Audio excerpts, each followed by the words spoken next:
Yo, what is up, everyone? Welcome back. My dogs are going nuts again.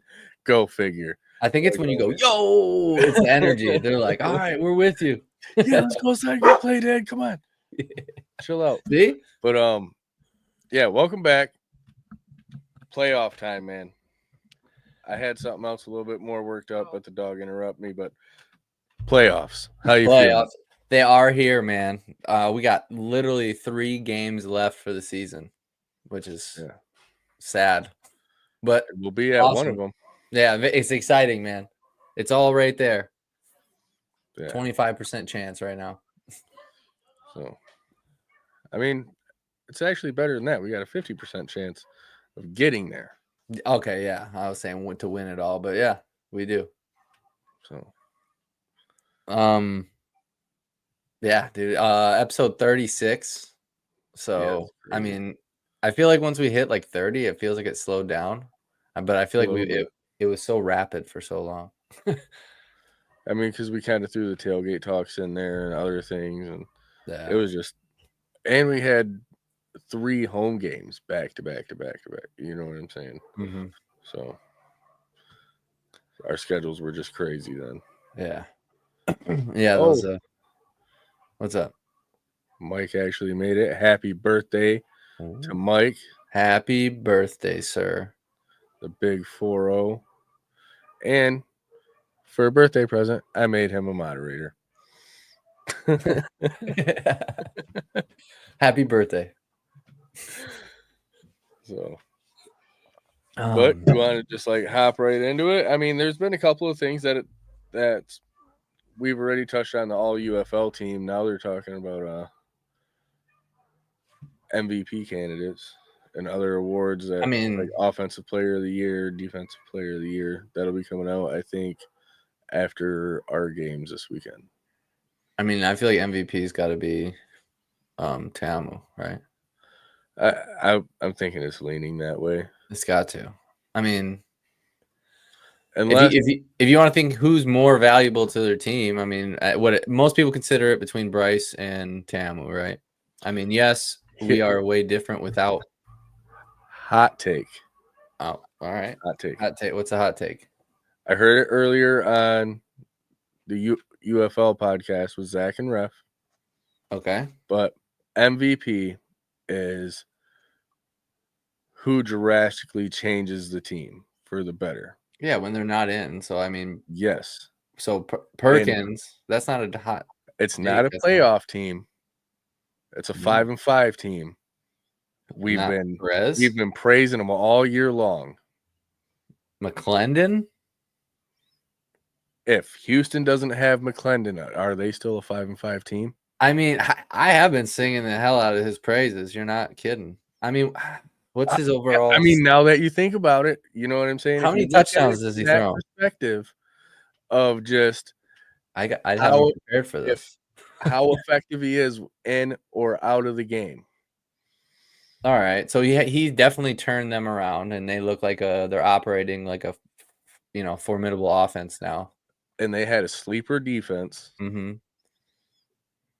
I mean, hey, I mean, typically the awards go to people with the most stats, but that would be kind of the reason. That's kind of the same reason why what I'm saying about Bryce Perkins, how he changes the team. We haven't really seen it in Teamu, we saw DeLillo in for a while. Teamu started 9.5 games.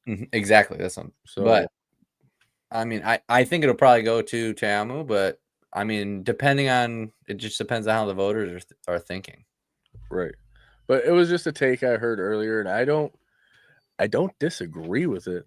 Though once they started like pitching it that way, I was like, hold on. Like, if you think about it like that, it's possible. McClendon could be thrown in the mix. Yeah. He made me retweet my own tweet like 3 different times. So talking about him. Right. And like we've been ever since he stepped on the field, it's completely changed Houston. We've been saying that all the time. Mm-hmm. So, well, I mean, yeah, I haven't really thought it. I haven't really put much thought into like offensive player of the year, defensive player of the year. I don't think that we have any of those. Offensive player of the year, are they going to go quarterback, or is it going to be like a Jacob Sailors or like I'm trying to think. I mean, Vaughn's was good, but it wasn't like all year. Right. Maybe like Deion Kane. He was pretty consistent. Thanks, Brent, for showing up. Yes, sir. What up, Desmond? But yeah, that's all speculation. So I haven't really thought about those. Like have you? I feel like I just messed your whole everything up with you did, man. That's now I'm like I don't even know. Is Frank Ginda on the docket then? Because we miss him. Oh yeah, with that same mindset. Yeah. But all right.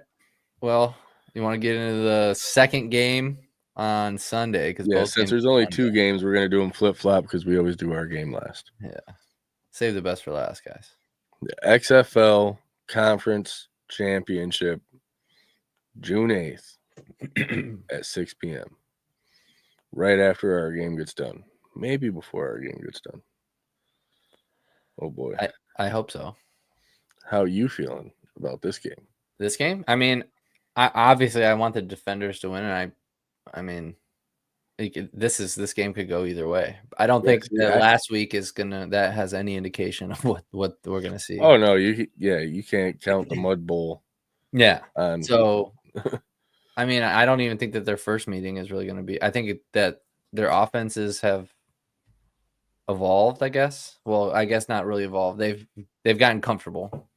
So, will DC be able to stop that same RPO with whoever they got there, and will the Battlehawks be able to stop Teamu, like their secondary, or like even like down low with Roland, Mm-hmm. Yeah, Teamu's been looking great the last couple of weeks. Mm-hmm. Also, I mean, like, it's going to be a very defensive battle. I think it's going to be a low-scoring game. I think both teams will be under 20, in my opinion. I feel like this one's not going to be that way. No, you think it's going to be more of a shootout? I don't know about shootout, but I think it's just going to be. I don't think it's going to be a straight low-scoring defensive game. I think it's just going to be I think they're going to be taking shots, obviously, on both sides. They got great pass catchers on. Yeah, exactly. I mean, I think we're going to see Butler in his little alleyway that he loves so much. Mm-hmm. We should start calling it his office, like in hockey how they call that one spot Ovi's office. Yeah, he just stands there. Yeah. Yeah, Butler's office. Yeah, Butler Lane. Butler. There you go, Butler Lane. I like that. So, yeah, I mean, we know what happens once Butler gets the ball in his hand and he's more than 15 yards down the field. Yeah, and everybody's rested. Well, not everybody, but I mean, people that need to be. Mm-hmm. So, how effective do you think the Battlehawks run game will be against DC's defense? That all depends on Max Duggan and how effective he is with his legs.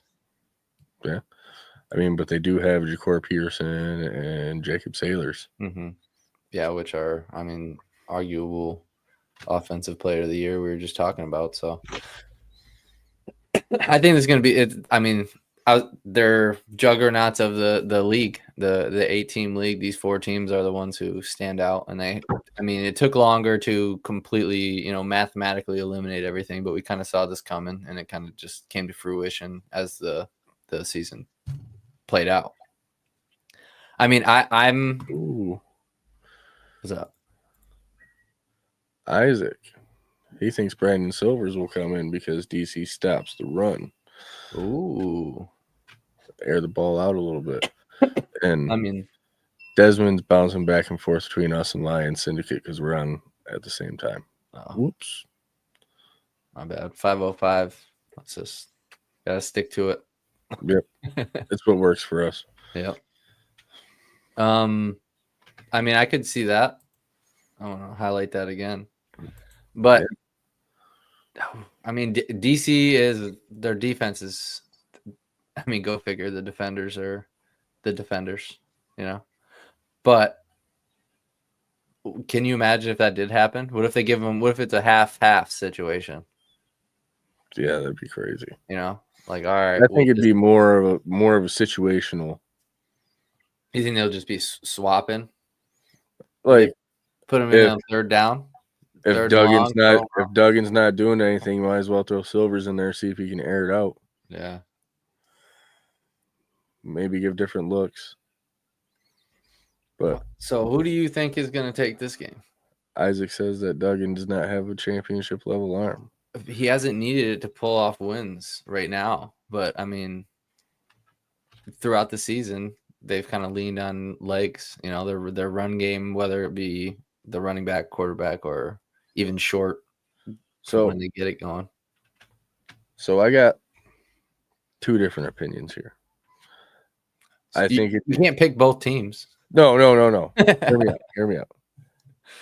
I think DC is going to win it, but I would, for championship attendance purposes, I would like St. Louis to be there. Would I want to face St. Louis?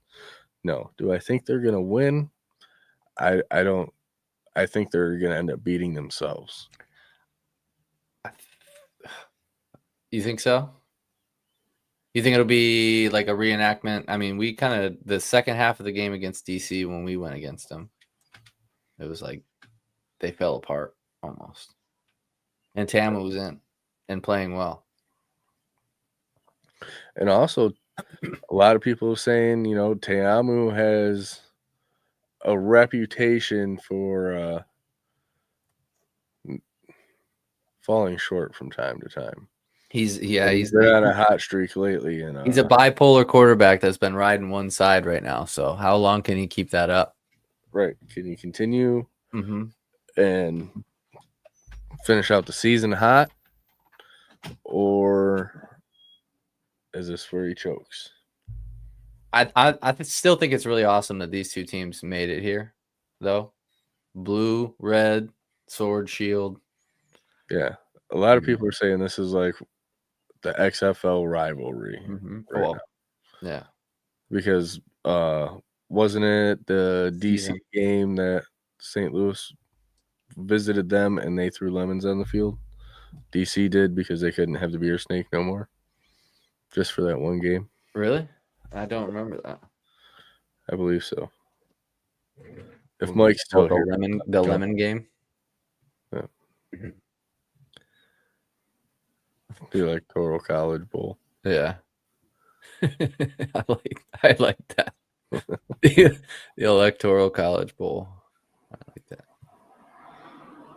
Oh, well, yeah, I do. So you think DC is going to win, but you want St. Louis to win just to fill it for the championship. Yeah, I think the championship was St. Louis there.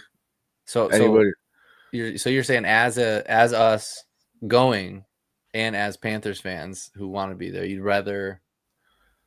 Let's go behind enemy lines. Yeah, I mean, there's the slap heard around the league happened last time, so yeah, if anything go south, we'll have Samson there to back us up. Yeah. Oh man. All right, so don't make me call 8-6 out here. Yeah, no kidding. Adonis was just come walking behind him. Yeah. So we're both riding with DC. Oh, Desmond says nope. He feels the other way. He feels that St. Louis will beat DC. Yeah. Oh, this is way off topic, but we just kind of finished this. But I want to point this out too. Did you see the news that supposedly the Sea Dragons might be coming back? They were the XF or Fox or whoever's in charge was talking to the people there at the stadium, whatever they call it now. Lumen Field. Yeah, Lumen Field. And there's possibility of coming back, man. And you know how we both. I mean, I love me some Sea Dragons. Yeah, I definitely would be watching their games. Mm-hmm. See what happens there for sure. Especially, I hope they I kind of also heard that they're supposed to announce the expansion teams during halftime of the championship game. So that in 2 years or next year they're talking about, like next year, like this coming season they want to expand. Something else that a few other podcasts have touched on that we haven't really touched on, we have a little bit, is the conference names, rebranding of the conferences. We did. I want to keep them. I think they keep the conferences until there's enough to break up. What are you gonna do? Two team conferences, 3 team conferences? Right now, you got 4. Well, no, I mean they'll still have 2 conferences, but they'll go to something more a little like North and South right now, and then which they might end up shuffling some of the teams around where Birmingham could go to the South with the 3 Texas teams, and it would be us, DC, Memphis. So, what if you did St. Louis? So, all right. So, what if, because I still want to keep it. So, say you do split it up. So, what if you do 2 for each? And so, say there's a XFL West, XFL East, USFL West, USFL East. And then you need 8 teams for that, or no? Yeah, I mean, however much they're expanding. I don't think they're gonna. I don't think they should. We're going to 10. See, that's what Brian's on board with me, man. Yes, exactly. It's got. It means something. I don't know. It's the reason they combined it. I mean, look at the NFL. The NFL kept the on the AFC championship shirts. Does it say USFL or XFL? I don't think so. And if I don't know, man. I think just if you notice at this online or when we were at the games, anything that was on sale had the USFL branding on it. They are. So maybe what if they just take that off, but they can still keep the names? I mean, how many times do you see? Well, I mean, only when you get like hats and stuff does it say like, I guess NFC champions, you know? So then once you get to the championship, then it's the championship. Yeah, I don't know. Well, there's. So you just want it to be like what, XF or UFL North, UFL South, or UFL West, UFL East? I mean, for now. I mean, we kind of talked about that when we got into the hubs. Yeah, I mean, I would do that for now. I would just do like a North and South for now, and then once you get past like up to like 16 teams, then you can break it into 4. Yeah, they should hold a fan vote for this. They should really put out like a legitimate poll and see what people think and what they want to do. Say, here are the 2 hypothetical things that we have, you know, or 3 or whatever. And what would you rather have, or what would you rather see? I think that would be interesting to see I mean, not likely to happen. They're just going to make the decision, but it'd be cool to see what they actually would prefer. Mm-hmm. Because I don't know, there's another way of looking at it. Like, there are a lot of legacy fans of XFL and USFL, but I think now 2 years in, we've got most of those fans, and now the UFL is trying to make its own brand. Yeah, but it is a united figure brand. out what they're. I see what you're saying, but I mean, it's like it's too hard to separate that. I mean, it wouldn't be. We would eventually get over it, but right, because I think if they do any expansion, I don't know if they're gonna bring back like any of the old XFL names. I think it was like the Memphis Maniacs or the there's a bunch of like 2001 names that they could use that they're just not going to use. Yeah. Well. All right. Well, we want to get into our game. Yeah, sure. Go ahead. Let's do it. So again, this is the first game on Sunday, 3:00. Again, the Panthers are going to Birmingham for USFL Conference Championships. I feel like this time freaking locked and loaded to go, and I think that we snap the streak. I think we have it in us. It's going to be an uphill battle for sure. Streak. It's going to be an uphill battle for sure, but I think we can do it. And to help us break it down, yes, we're bringing in a new segment called Panther Tracks with Brian Taylor. We're going to bring in our buddy Brian. He's a former statistician for Ontario Hockey League. So this man knows his stuff, and he takes a pen and paper to every game. So he's made some pretty cool graphics. He's here to help us get a little bit more in depth with the matchup. And he's got a killer background, dude. Look at that. I know. Look at all those jerseys and hats. Ooh. All that stuff. What's going on, Brian? I wish I could display some of the 83, 84 stuff I have. I've got to figure out a way to do. Maybe I'll swap it out every now and then. You need a bigger house. That's something like that. Bigger wall. Hey, guys, it's great to be on with you. Thank you. I'm honored to be a little part of your wonderful podcast. Thanks, man. Glad to have you here. Yes, sir.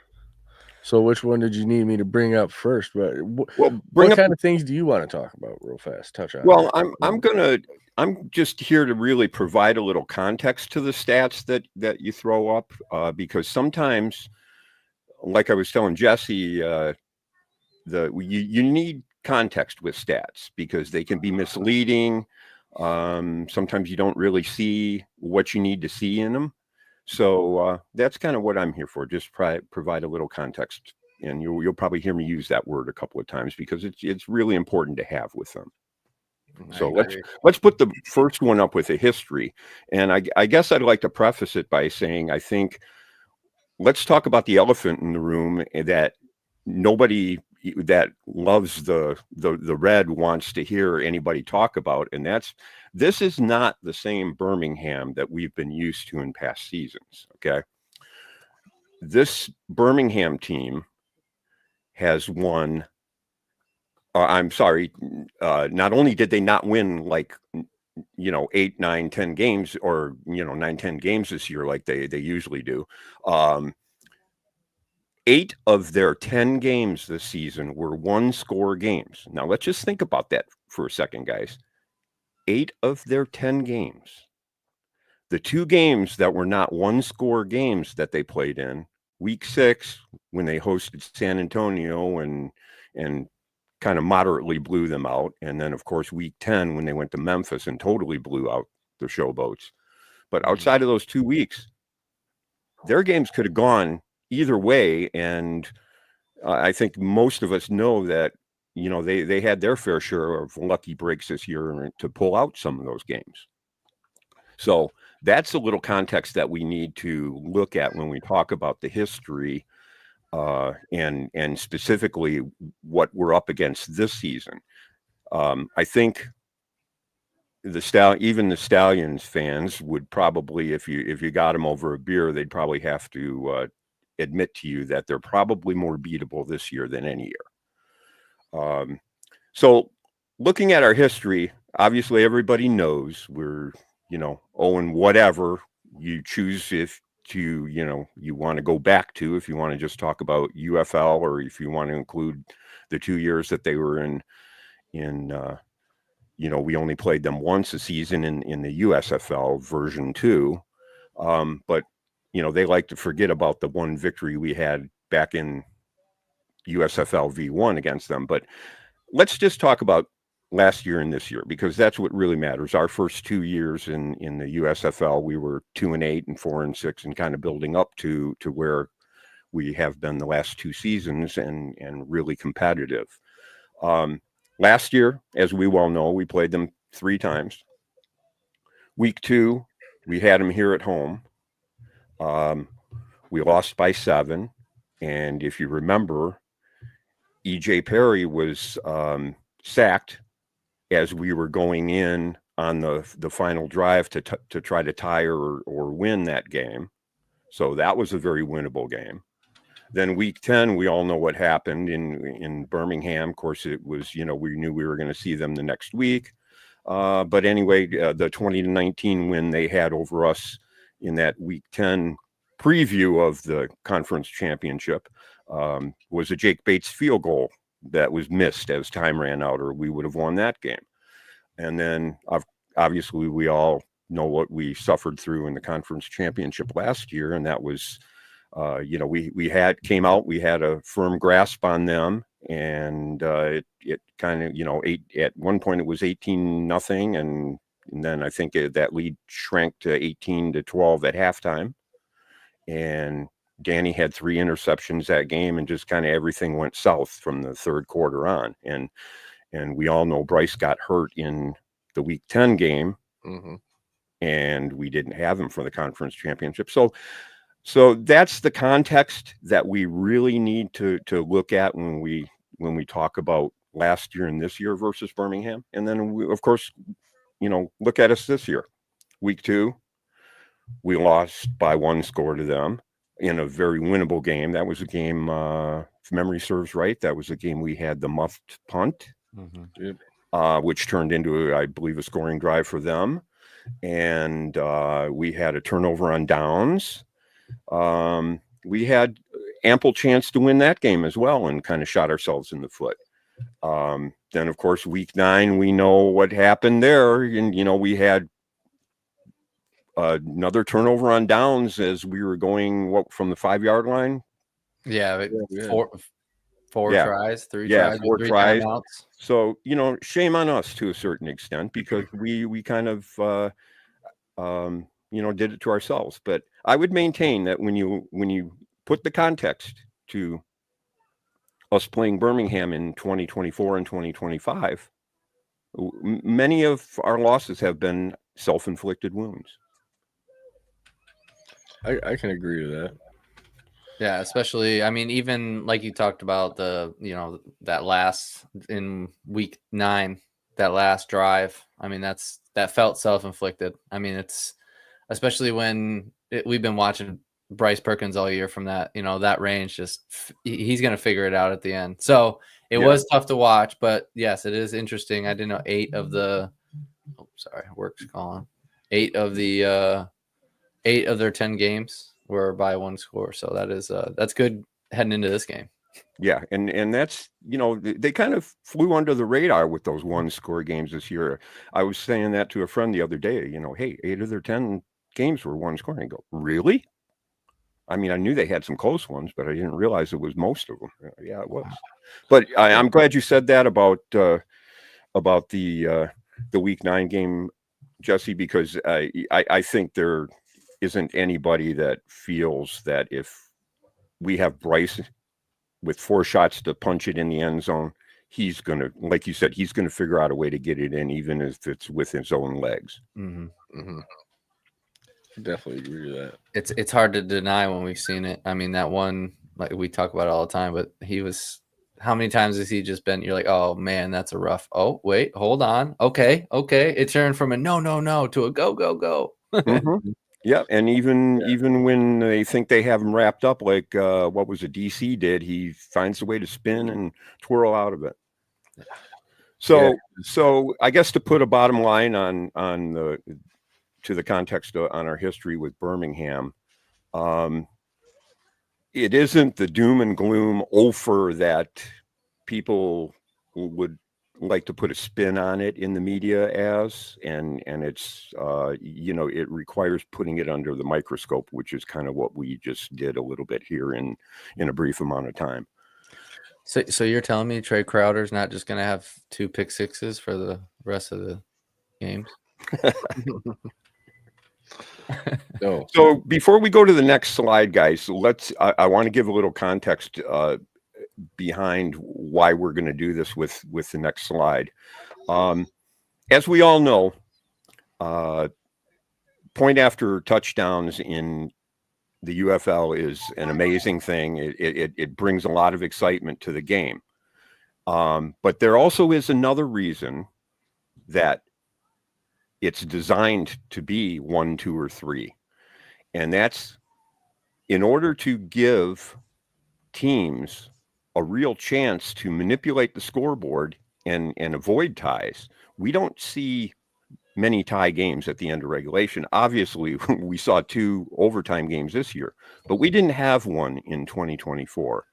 So we have played now in the UFL, we have played 83 games, and we've had 2 ties after regulation that went to overtime. That's a phenomenal percentage. It's like 2.4% of games go to overtime. I mean, that's incredible.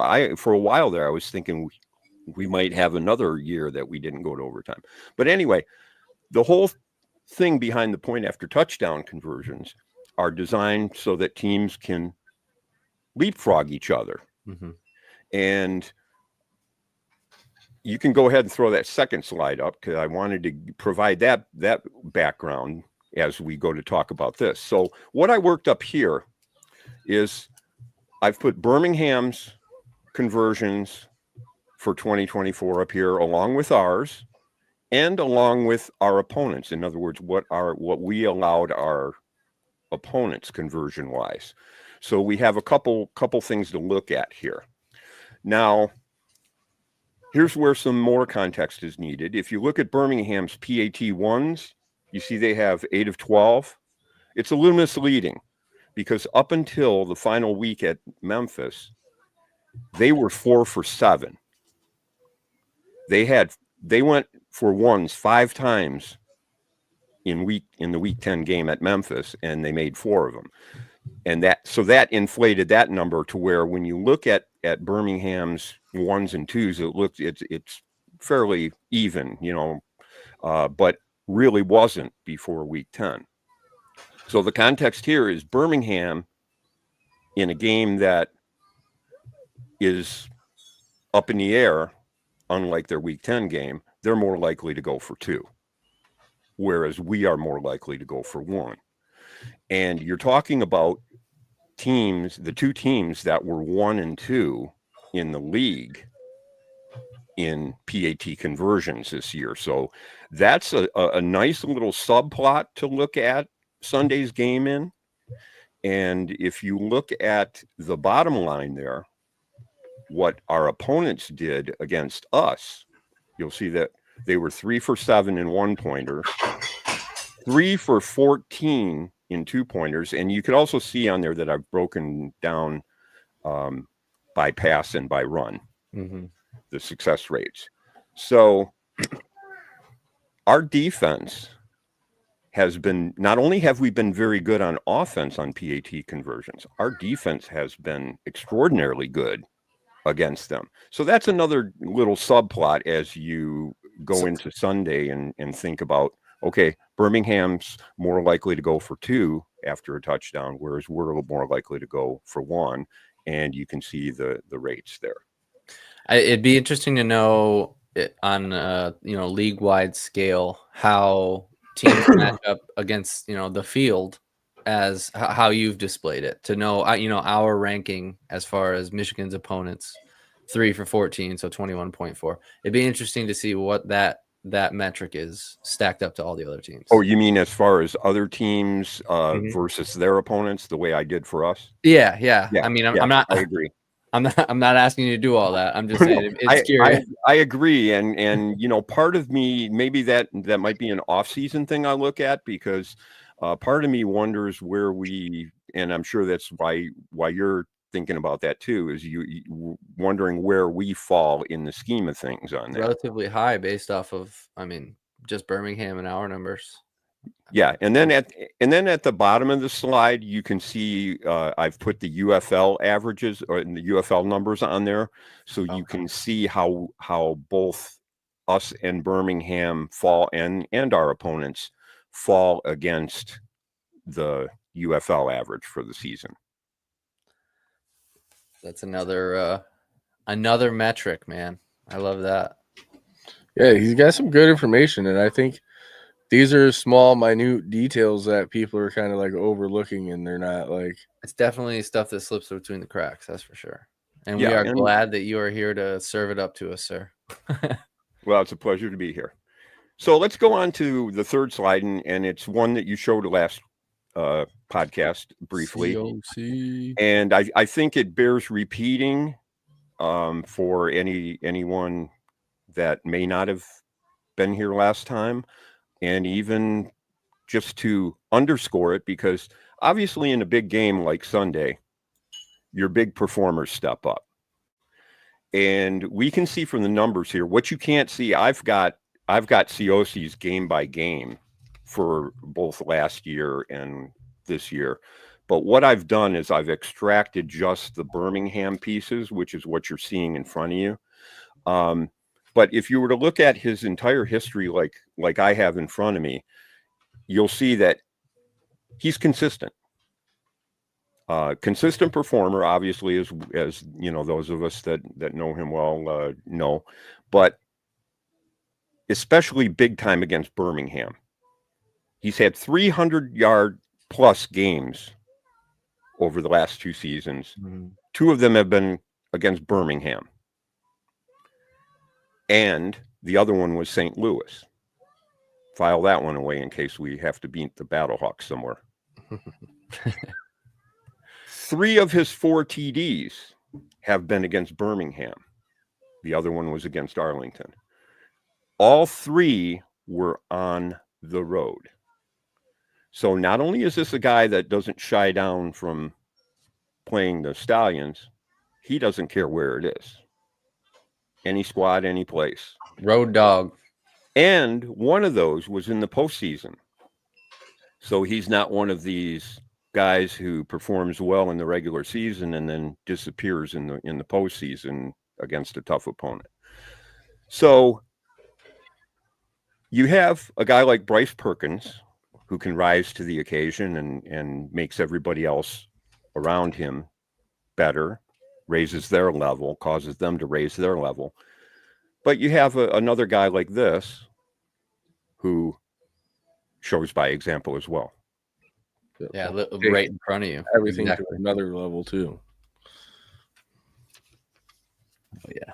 I mean, these are all prime examples of, not to say confident, but I feel like, we already kind of talked about it. I feel like we are in a great position, from where we have been to finally get over that and break this streak. I'm sure you feel the same. Yeah, I'm, if I had to put a term on it, I would say I am cautiously optimistic. I like that. Yeah, because I'm not saying I'm like, oh yeah, this is gonna happen. I'm not like, this is no guaranteed thing, but I feel like with what we have and what's stacked up, I feel like we got our shot. And actually, since we were just to kind of put a final PS on the COC thing, let me put something up here that I'm sure you guys saw, and I'll have you put it on screen when it comes up there. I think this will kind of. Yeah, you can't say it any better than that, I think. No. So did this just come out? Yeah. So the opportunity is there. Time to do it needs to be done. He is ready for business, man, and he knows it. Woo. I like that. I feel like that is that, not just him. I feel like that is the mantra of this team right now. They're like, all right, I wouldn't say sacrifice, but we made a business decision the last 2 weeks to, get ready for this opportunity. So it's good to see that they are ready to rise. COC, at least he's being vocal about it. Well, and when you have that kind of an attitude from a player who has been around, it's infectious. It trickles down to the new guys on the team and just becomes a rally cry. Or within the room. I mean, we have a look at all our receivers. They've stepped up in different moments. You know, we've had some go down, some step up, and it's overall nobody has really. I mean, COC I consider our number one, but nobody. It's not like he is a super dominant. That is our number one that's taking over, and we're throwing his way no matter what. Like a, you know, Megatron with Matt Stafford kind of thing. But as a whole, they kind of all take that same mentality. Yeah, I think it's been since they've gotten to Arlington. Like the whole team, once they got there, they knew what the mentality was. They knew what the goal was. Oh, yeah. Like Ryan and Devin both told us in the offseason, like run it back. And here we are. We made it. Now it's time. We're making the right decisions to have healthy players to go into this game to give ourselves the real opportunity that we need. Yes, sir. Well, and those of us that have been around the team, like we've had the opportunity to have a real sense of how together this team is. They're very tight. I got a lot of flack for the comment that I made. Not a lot of flack, a little bit of flack from the comment I made when Kelly interviewed me on the field about saying this is the best Panthers team I've seen going back to 83, 84 when I was 25 years old and a season ticket holder. And the reason I thought it was because I believe it's the tightest and most talented team. The 83 team won a championship, but you know what? I in my heart of hearts, I have to say they were more as fortunate as they were talented. Sometimes that's how it is. You know, you get lucky, but not to say that it was all luck, like you just said. I mean, I do feel like we are not relying on luck whatsoever. We are relying on talent and health, and that's why we leaned, or the tail end of the season for us ended the way it did. And you just all you really need to do is look at the depth, look at the injuries we had on defense, and it didn't matter who we plugged in there. It was like Ginda goes down and. It's like you miss him, but from game results, you really couldn't tell he was gone. No. And I mean, even when Breland came back, it's not like he's lighting up. It's not like he's taking anything away from anybody. I mean, he may be taking a little, but he's also changing the field. But it's not like he's lighting it up differently. Like it was a unit before, and he added to the unit. He wasn't the whole piece. And this is exactly why I made that comment I did, and that's a hill I will die on. This is the most talented Panthers team, depth-wise, I've seen. Yeah. Desmond's been saying this ever since the presser after the last Stallions game that Skip's taking some shots at us. What did he say? What exactly was said, Desmond? I didn't watch that presser. But yeah, he's been saying it all week. Well, you know, the one that I have a problem with is Birmingham has been tweeting out things about themselves like the dynasty, this, the dynasty, that, and it kind of rubs me the wrong way. It kind of rubs me a little bit as arrogant because to me, you don't call yourself a dynasty. That's what other people call you. It's a name bestowed. It's like a nickname. You can't decide your own nickname. That's given to you. It's earned. Exactly. Yeah, exactly. Like Danny Phantom. Daniel. Yeah. He's Daniel Etling now because he done fucked around and found out. Well, just remember, guys, the famous old saying, pride comes before a fall. So. All right. Well, we didn't really necessarily do our predictions. Do we even have to? I mean, we're homers, so I don't think we really have to. Yeah. Unless you wanted to put numbers on it. I know I suck at score predictions. Yeah, I'm always middling. I'm always like, oh, it's 25-20. Yeah, I don't, but I think this is our best shot we got. So I think we're gonna take it, especially with the way the last game ended and with who, everybody who we had sitting out and who we've gotten back since. I think we're locked and loaded, like I kind of started with. Yeah, I'm excited. It's gonna be a good matchup, and little plug here for anybody that doesn't know that is watching or that will be watching. There is Watch Party, DraftKings, Troy, be there. I'll be there. Jesse will be there. Brian? Absolutely. Big Brian will be time. there? It's going to be, it looks to be, I think I can go out on a limb with this one. It looks to be like this is going to be the best watch party ever. I think so too. I've heard rumors about some really good giveaways. Like some stuff that might go like this. I've heard rumors our in-game host is going to be there. Yeah. And since the rumor came from her mouth, I think it's safe to believe it. Yeah. And is that even a rumor? He also mentioned that there's probably going to be a Jake Bates jersey, autographed one, being given away. What if somebody wins a bobblehead and a jersey? I'm gonna be so mad. Right? Doubling up on us. Yeah. Oh man. And why wouldn't a Panther fan want to come out and be with a whole bunch of other cool Panther fans? Right. Come on out. Watch us win the biggest game ever. Biggest game of the season. Yeah, we're gonna feel that whole front. It gets so loud too, like when we score, especially when they're close games. Everybody's like locked in. It's all like dead quiet. I was only there for the Battlehawks game, but it still got loud in that one. Yeah, I missed one, but I've been to all the other ones. Yeah, it's hard for me to get down there. I don't know. I think I missed two. I can't remember. It's over an hour drive for me, and then depending on what time the game is, it kind of conflicts with our schedule and only having one vehicle, you know. So, and a bunch of kids, it gets expensive if we take all the kids down there. Yeah. Oh yeah. Yeah, man. Yeah, I'm with Isaac here, man. Biggest game until next week when we win the championship. Ooh. Love the confidence. I love it too, because we're gonna be there. I know, regardless, which is even.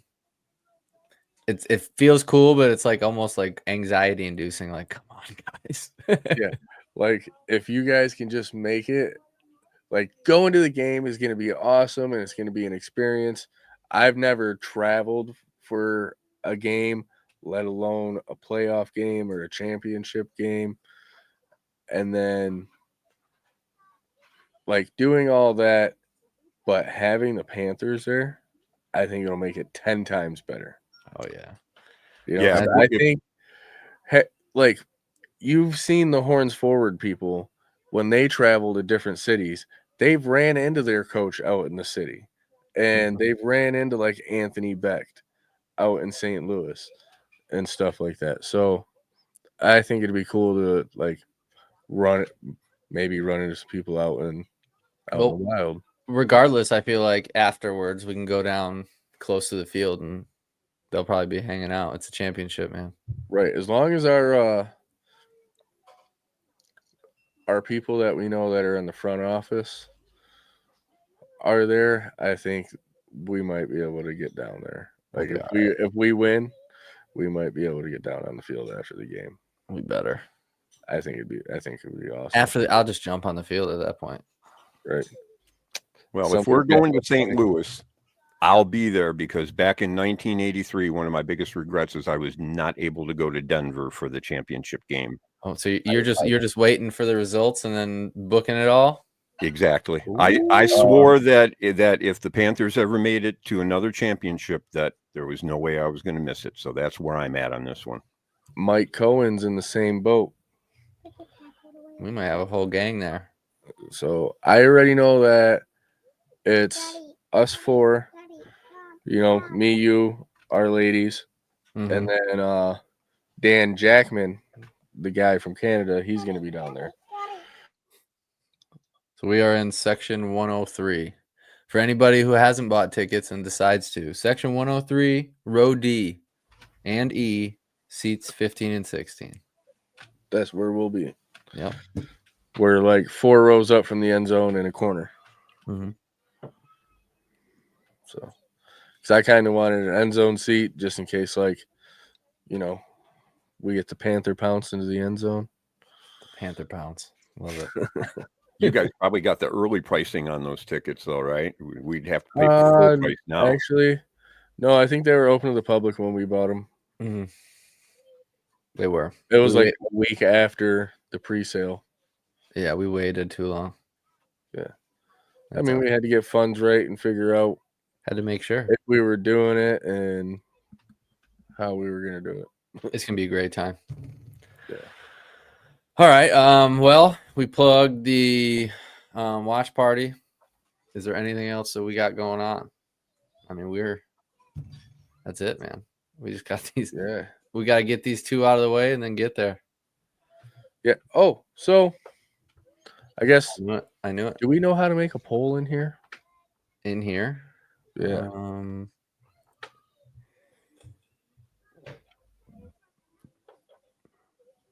I don't know. All right. Never mind. Since I don't know how to do it. Nope. In your guys' opinion, would you guys like us to do a normal show before we leave for our road trip? Or there's a couple different ways we could do it. We could do a show the night before we leave. It would have to be earlier though, because I have plans. A little earlier. You could put a poll up on the Facebook page. There we go. We can do little short lives along the trip, or we save those videos and we compile it and make one large video that we put out that weekend sometime. I guess that'll only matter if the Panthers make it, because I feel like our show would be weird if the Panthers aren't. We're evaluating different teams. We've came this far. We might as well do the last game of the season. Yeah, I mean, we're not going to, but on the way, all right. Stallions going to this. I think it'd be great television. I mean, it'd be like if you won Super Bowl tickets to 2 teams that you weren't fans of. You'd still be excited to go to a Super Bowl, wouldn't you? Yeah, I'm not saying I'm not excited. I'm just saying trying to evaluate the football. Unless one of your teams, or unless one of the teams beat your team to get there. Yeah. Right. Well, then you know who you're rooting for. Oh, yeah. It's definitely going to be the XFL conference. Oh, yeah.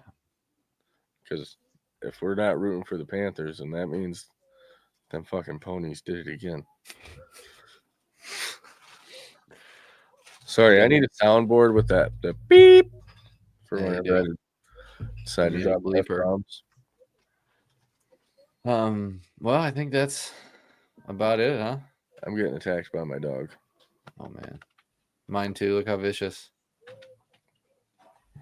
Yeah, he's so vicious. I want to thank you again, Brian, for coming on and really breaking down. I can't imagine how much work you've put in converting your paper to this. So we all appreciate it. And then making the graphics with it too. Exactly. It's not just a regular plain old Jane spreadsheet that sucks to look at. Well, it's my pleasure, guys. It's great to be here with you. And, the stats are really just a labor of love. Like I've told many people, there's something I do because normally it happens because it's something I wonder about, or I want to know, or I want to take a closer look at, but the stats just aren't out there. You only have so much limitation on when you go to the UFL stats online, and I have an inquiring mind by nature, and a lot of things I want to know. So if I don't have access to them, I grab up the game books and I figure it out myself. That's awesome, man. It's like membership. No, we don't have a membership option. We're not that big yet. No. Someday a Patreon. Maybe. Someday. Yeah. Someday. But if you want to support us, like, share, do all that stuff, help boost the algorithm. There's also the merch link down in the description of the video. We haven't really touched on that too much. So, but there's some cool stuff in there. At least we think so. Mm-hmm. If you got any ideas, don't, throw us a post on Twitter or X or on a video or something. Shoot us a message or a comment. We are open to suggestions. Yep. Yeah, this is all for the fans. You know what I'm saying? Yeah, maybe one day we can get Desmond on here. What you think about that? I ain't mad at it. He can flip a mean burger. I'm sure he can host a podcast. Yeah, he can come hang out for a little bit. We're just gonna set up a camera by his grill for him. Mm-hmm. So, but tailgate or not tailgate, watch party. Tune into the championship games. We can tailgate at the watch party. Yeah, definitely got to be to the watch party. Show out to the watch party. Let's break an attendance record there too, because there's representatives of the team there. So if we can show them that we're still going to show out for our team when they're not around, I think we need to do that. Thanks, man. It took a long time. It was like 20 hours. Yeah, I agree. We definitely got to go out and show our support. I mean, they secured this place for the whole season. So, I mean, I don't know how hard it was to secure the times, but regardless, they put in the work and they bring the guys out there, and I think they do a good job. Yeah, they have the dang posters they give away. They have Pablo out there usually. Yeah, it's a good time. They got our stickers out there, which who doesn't want one of those? Yeah, I love our stickers. They're everywhere. They're on my phones. They're on my laptop. They're on my toolbox at work. Yeah, but all right, man. Well, all right. Good. Let's get out of here. Let's get ready to beat these freaking ponies. Claws out. Claws out, man. Claws out. And as always, Panther fans, remember, let's hunt.